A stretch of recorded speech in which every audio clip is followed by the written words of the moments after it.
ತುಮಕೂರು ಸಂಕಾಪುರ ಬಳಿ ನಡೀತಾ ಇದ್ದಂತ ಕಾಮಗಾರಿಯನ್ನ ಸ್ಥಗಿತ ಮಾಡಲಾಗಿದೆ. ಜೆಸಿಬಿ ಸೇರಿದಂತೆ ಕಾಮಗಾರಿಯ ವಾಹನಗಳೊಂದಿಗೆ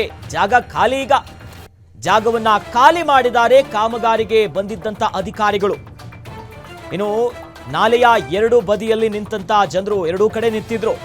ಇನ್ನೊಂದು ತಿಂಗಳಲ್ಲಿ ಸರ್ಕಾರ ಕಾಮಗಾರಿಯನ್ನ ನಿಲ್ಲಿಸಬೇಕು, ಇಲ್ಲದಿದ್ರೆ ಉಗ್ರ ಹೋರಾಟವನ್ನ ಮಾಡ್ತೀವಿ ಅನ್ನೋದಾಗಿ ಪ್ರತಿಭಟನಾಕಾರರು ವಾರ್ನಿಂಗ್ ಮಾಡಿದ್ದಾರೆ. ಸರ್ಕಾರಕ್ಕೆ 1 ತಿಂಗಳ ಗಡುವನ್ನ ನೀಡಿದ್ದಾರೆ ಈಗ ಪ್ರತಿಭಟನಾಕಾರರು. ಈ ಮೂಲಕವಾಗಿ ತುಮಕೂರು ಸಂಕಾಪುರ ಬಳಿ ನಡೀತಾ ಇತ್ತಲ್ಲ ಕಾಮಗಾರಿ, ಅದನ್ನ ಸ್ಥಗಿತ ಮಾಡಲಾಗಿದೆ.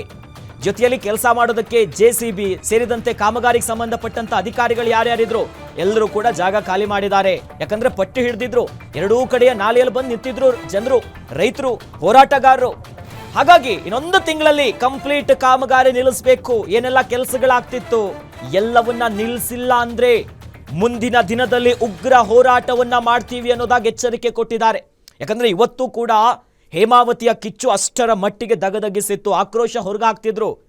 ನಮಗೆ ನೀರು ತುಮಕೂರು ಭಾಗಕ್ಕೆ ಇದೇ ಜೀವನಾಡಿ, ಈ ಜೀವನಾಡಿಯನ್ನ ನೀವು ಅವೈಜ್ಞಾನಿಕವಾಗಿ ಈ ರೀತಿಯಾಗಿ ತರಾತುರಿಯಲ್ಲಿ ಇಷ್ಟು ವಿರೋಧ ಇದ್ರೂ ಕೂಡ ನೀವು ಮಾಡ್ತೀರಿ ಅಂತಂದ್ರೆ ಏನು, ಯಾಕೆ ಮಾಡ್ತಿದ್ದೀರಿ, ಸರ್ಕಾರ ಯಾಕೆ ಈ ರೀತಿಯಾದಂಥ ಕ್ರಮ ತೆಗೆದುಕೊಳ್ಳುತ್ತೆ ಅನ್ನೋ ನಿಟ್ಟಿನಲ್ಲಿ ದೊಡ್ಡ ಮಟ್ಟದ ಪ್ರತಿಭಟನೆ ಆಯಿತು.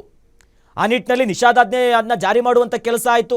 ಅಲ್ಲಿರುವಂಥ ಪ್ರತಿಭಟನಾಕಾರರನ್ನ ತೆಗೆದುಕೊಳ್ಳುವಂಥ ಕೆಲಸ ಕೂಡ ಆಯಿತು, ಅವ್ರನ್ನ ಬಸ್ಸಲ್ಲಿ ಕರ್ಕೊಂಡು ಹೋಗೋದು. ಬಟ್ ಪ್ರತಿಭಟನಾಕಾರರು ಯಾವುದೇ ಕಾರಣಕ್ಕೂ ಕೂಡ ಸುಮ್ಮನಿರಲಿಲ್ಲ. ಪೊಲೀಸರು ಅದೆಷ್ಟೇ ಮನವೊಲಿಸೋದಕ್ಕೆ ಪ್ರಯತ್ನ ಪಟ್ಟರೂ ಕೂಡ ಅನ್ನದಾತರ ಆಕ್ರೋಶ ಮಾತ್ರ ಮುಗಿಲವಿದ್ದಿತ್ತು.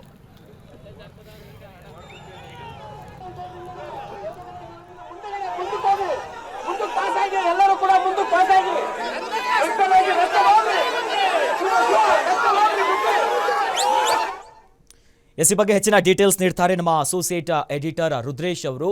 ರುದ್ರೇಶ್, ಸದ್ಯ ಈಗ ಕೊನೆಗೂ ರೈತಾಪಿ ವರ್ಗದ ಆಕ್ರೋಶಕ್ಕೆ ಮಣಿತಾ ಅಥವಾ ಈಗ ಸ್ವಲ್ಪ ಬೀಸೋ ದೊಣ್ಣೆಯಿಂದ ತಪ್ಪಿಸ್ಕೊಳ್ಳುವಂತ ನಿರ್ಧಾರ ಮಾಡಿದ್ರ, ಏನ್ ಕತೆ ಅಂತ? ಆಕ್ಚುಲಿ ಏನ್ ಗೊತ್ತಾ, ಈಗ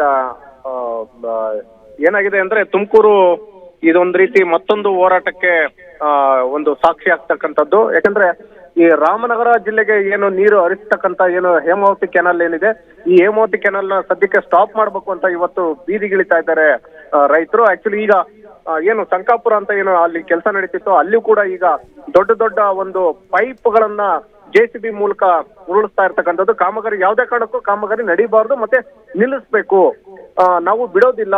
ಯಾಕಂದ್ರೆ ತುಮಕೂರು ಭಾಗದ ರೈತರಿಗೆ ನಮಗೆ ಅನ್ಯಾಯ ಆಗ್ತದೆ. ಆಮೇಲೆ ನಮಗೆ ಆ ಮಾಗಡಿ ಏನಿದೆ, ಆ ಶ್ರೀರಂಗ ಏತ ನೀರಾವರಿಗೆ ಏನಿದೆಯಲ್ಲ ಅಲ್ಲಿಗೆ ಲಿಫ್ಟ್ ಮಾಡ್ತಕ್ಕಂಥದ್ದು ಏನ್ ನೀರಿದೆಯಲ್ಲ, ಆ ಲಿಫ್ಟ್ ಮಾಡ್ಬೇಕಾದ್ರೆ ತುಮಕೂರಿಗೆ ಶಾರ್ಟೇಜ್ ಆಗ್ತದೆ ಒಂದು ಏನು ಒತ್ತಾಯ ಮಾಡ್ತಿದ್ದಾರೆ ರೈತರು. ಯಾವುದೇ ಕಾರಣಕ್ಕೂ ನಮ್ಮ ಹೋರಾಟ ನಿಲ್ಸೋದಿಲ್ಲ. ನಾವು ರಕ್ತ ಕೊಟ್ಟೆವು, ಜೀವ ಕೊಟ್ಟೆವು, ಪ್ರಾಣ ಕೊಟ್ಟೆವು, ಆದ್ರೆ ನೀರು ಮಾತ್ರ ನಾವು ಕೊಡೋದಿಲ್ಲ. ಬೇಕಾದ್ರೆ ಸ್ನೇಹ ಭ್ರಾತೃತ್ವ ಹಾಗೇನೆ ಇರ್ಲಿ, ಆದ್ರೆ ನೀರಿನ ವಿಷಯದಲ್ಲಿ ಮಾತ್ರ ನಮಗೆ ಅದು ಯಾವುದೋ ಲೆಕ್ಕ ಇಲ್ಲ ಅನ್ನೋ ತರದ್ದು ಒಂದು ಹೋರಾಟ ಜೋರಾಗ್ತಿದೆ. ಕಾರ್ತಿಕ್, ಎಸ್, ಜೊತೆಲಿ ಇಷ್ಟೊಂದು ರೈತರು ಇರಬಹುದು, ಆ ಭಾಗದ ಜನ ಆಕ್ರೋಶ ಹೊರಗಾಗ್ತಿದ್ರು ಕೂಡ ಸರ್ಕಾರ ಯಾಕೆ ಇಷ್ಟೊಂದು ತರಾತುರಿಯಲ್ಲಿ ಇದನ್ನ ಮಾಡೋದಕ್ಕೆ ಮುಂದಾಗ್ತಿದೆ ಅಂತ ಗೊತ್ತಾಗ್ತಿಲ್ಲ. ಅಖಿಲೇಶ್, ಏನಂದ್ರೆ ಈ ಬೆಂಗಳೂರು ದಕ್ಷಿಣ ಜಿಲ್ಲೆ ಏನು ಮಾಗಡಿ ತಾಲೂಕಿಗೆ ಹರಿಸ್ತಕ್ಕಂಥ ಈ ಯೋಜನೆ ಏನಿದೆ, ಕಂಪ್ಲೀಟ್ ಗುಬ್ಬಿ, ತುರುವೇಕೆರೆ ಮತ್ತು ತುಮಕೂರು ಗ್ರಾಮಾಂತರ ಜಿಲ್ಲೆ ಮತ್ತು ಚಿಕ್ಕನಾಯಕನಹಳ್ಳಿಗೆ ಒಂದು ದೊಡ್ಡ ಹೊಡೆತ ಬೀಳುತ್ತೆ ಅನ್ನೋದೊಂದು ರೈತರ ಒಂದು ನಂಬಿಕೆ.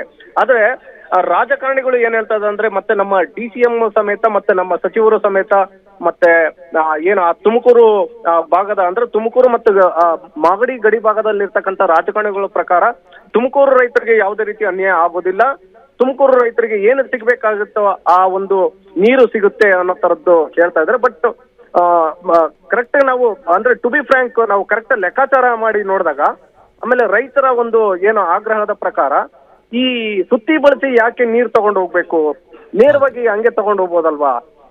ಮಾಗಡಿಯಲ್ಲಿ ಇರ್ತಕ್ಕಂಥ ಶ್ರೀರಂಗ ಏತ ನೀರಾವರಿ ಯೋಜನೆಗೆ ನಾವು ಎಲ್ಲಿ ಅಂದ್ರೆ ಗೊರೂರು ಡ್ಯಾಮ್ ನಿಂದ ನೇರವಾಗಿ ನಾವು ತಗೊಂಡು ಹೋಗ್ಬೋದು. ಬಟ್ ಸುತ್ತಿ ಬಳಸಿ ತಗೊಂಡು ಹೋಗೋದ್ರಿಂದ ಈ ಭಾಗದ ರೈತರಿಗೆ ನೀರು ಶಾರ್ಟೇಜ್ ಆಗುತ್ತೆ ಅನ್ನೋದೊಂದು ಅಖಿಲೇಶ್. ಜೊತೆಲಿ ಈಗ ಇನ್ನೇನು 1 ತಿಂಗಳ ಗಡುವನ್ನ ಕೂಡ ಕೊಟ್ಟಿದ್ದಾರೆ ಪ್ರತಿಭಟನಾಕಾರರು. ಸದ್ಯ ಅಷ್ಟರಲ್ಲಿ ಮತ್ತೇನಾದ್ರೂ ಟೆಕ್ನಿಕಲ್ ಕಮಿಟಿ ಜೊತೆ ಮಾತುಕತೆ ಮಾಡಿ ಆ ಲಾಭ ಸಾಧಕ ಬಾಧಕಗಳನ್ನ ಲೆಕ್ಕಾಚಾರ ಮಾಡ್ತಾರಾ?